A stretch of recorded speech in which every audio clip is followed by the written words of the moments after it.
Assalamualaikum warahmatullahi wabarakatuh. Perkenalkan, nama saya Nurul Fitria dari program Studi Agribisnis semester 4 Fakultas Sains dan Teknologi Universitas Muhammadiyah Sudirman Lapang.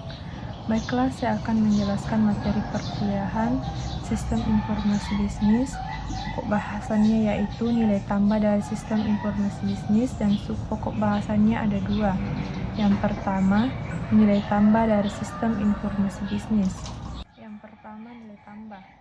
Kamus Bahasa Inggris Oxford mengutip definisi yang diberikan dalam terminologi manajemen dan akuntansi keuangan untuk nilai tambah sebagai peningkatan nilai pasar yang dihasilkan dari perusahaan dalam bentuk, lokasi atau ketersediaan produk atau layanan, tidak termasuk biaya dari bahan atau layanan yang dibeli.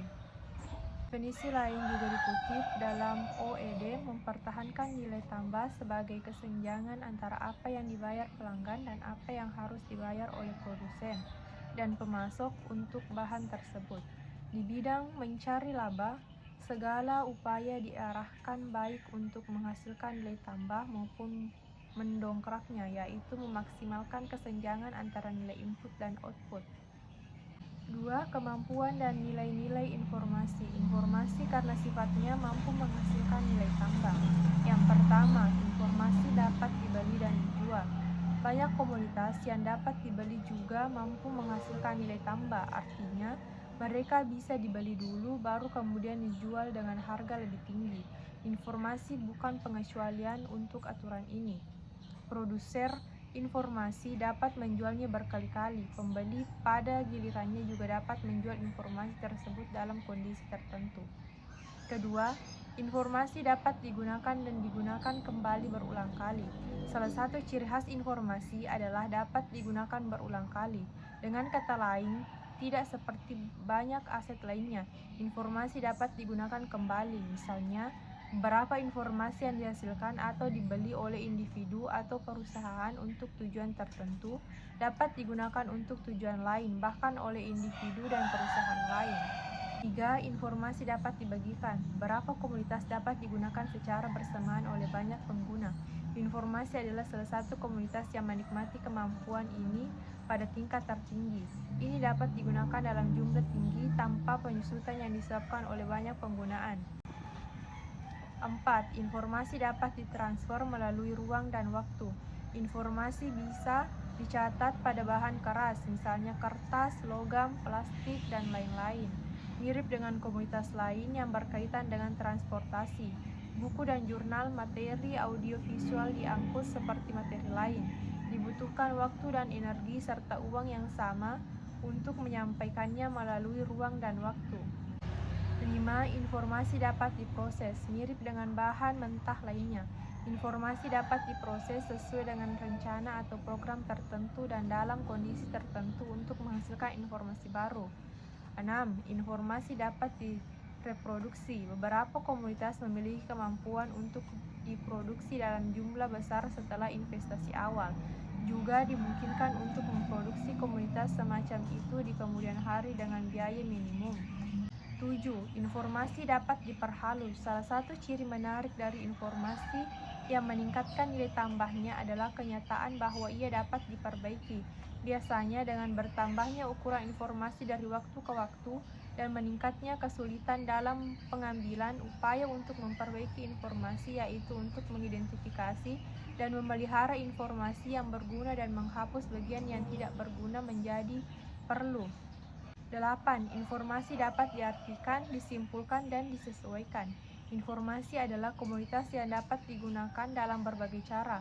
Pemahaman yang berbeda atau suatu informasi, dengan kata lain, interpretasi yang berbeda dari informasi tersebut selalu dimungkinkan. 9. Informasi dapat disintesiskan dan diubah menjadi pengetahuan. Kemampuan informasi untuk sintesis sangat besar. Pada tingkat yang paling dasar, kelangsungan hidup banyak makhluk hidup, khususnya manusia, dan kesesuaian dengan perubahan lingkungan bergantung pada kemampuan tersebut. Dalam kasus manusia, kapasitas informasi untuk analisis dan asistensi mengarah pada pembuatan informasi baru, khususnya dalam bentuk rekaman.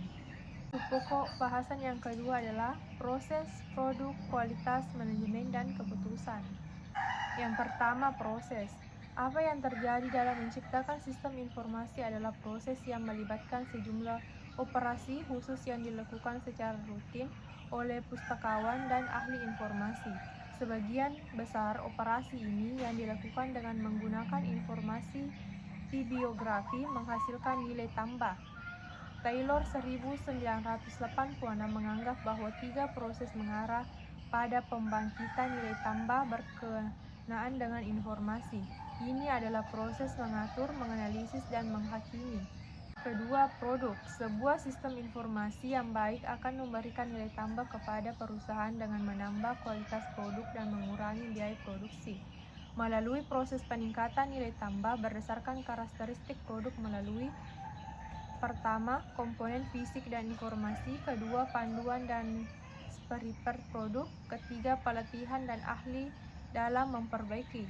Melalui proses peningkatan nilai tambah berdasarkan fasilitas dalam produk antar melalui 1. Belanja dari rumah melalui komputer atau gadget, kedua, otomatik, teller mesin atau ATM, ketiga, pesan tiket pesawat dan lainnya.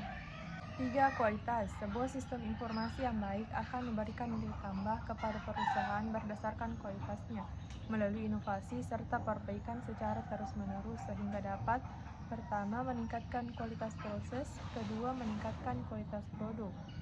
4. Manajemen. Sebuah sistem informasi yang baik akan memberikan nilai tambah kepada perusahaan berdasarkan manajemen, sehingga dapat menyempurnakan tugas manajer dalam mengatasi konflik dan tekanan melalui A. Sifat manajemen. Pertama, mendefinisikan manajemen dan menjelaskan perannya dalam pencapaian tujuan organisasi. 2. Menggambarkan fungsi utama manajer. Ketiga, membedakan di antara 3 tingkat manajemen dan kesibukan atau tugas para manajer pada tiap level. B. Waktu bekerja manajer. Rata-rata pekerja Indonesia bekerja 8-9 jam sehari. Untuk itu kita harus pandai-pandai memanfaatkan waktu tersebut untuk menyelesaikan pekerjaan, sehingga tak perlu lembur sampai larut malam. C. Karakteristik manajemen. Pertama, manajemen adalah proses yang berorientasi pada tujuan. Kedua, manajemen bersifat luas. 3. Manajemen bersifat multidimensi. 4. Manajemen adalah proses yang berkelanjutan. Kelima, manajemen adalah kegiatan kelompok. Dan yang keenam, manajemen adalah kekuatan yang tidak berwujud. 5. Keputusan. Sebuah sistem akuntansi informasi yang baik akan memberikan nilai tambah kepada perusahaan dengan meningkatkan kualitas pengambilan keputusan. Dengan adanya sistem informasi akuntansi yang akurat dan relevan, maka manajemen akan mengambil keputusan berdasarkan informasi yang dapat diandalkan. Informasi yang dapat diandalkan ini tentu akan meningkatkan kualitas pengambilan keputusan. Menurut Robin, 1984 mendefinisikan pengambilan keputusan sebagai berikut. Decision making is process in which one choose between two or more alternative. Berdasarkan definisi dapat dipahami pengambilan keputusan adalah proses memilih 2 alternatif atau lebih. Pilihan yang ditetapkan didasarkan pada pertimbangan rasional yang memiliki keutamaan lebih banyak bagi organisasi daripada alternatif lainnya. Dari definisi di atas dapat diambil kesimpulan bahwa pengambilan keputusan ialah proses pemecahan masalah dengan menemukan pilihan dari beberapa alternatif untuk menetapkan suatu tindakan dalam rangka menyelesaikan masalah yang dihadapi. Itulah materi yang sempat saya sampaikan. Lebih dan kurangnya mohon dimaafkan. Billahi fisabilillah, fastabiqul khairat. Wassalamualaikum warahmatullahi wabarakatuh.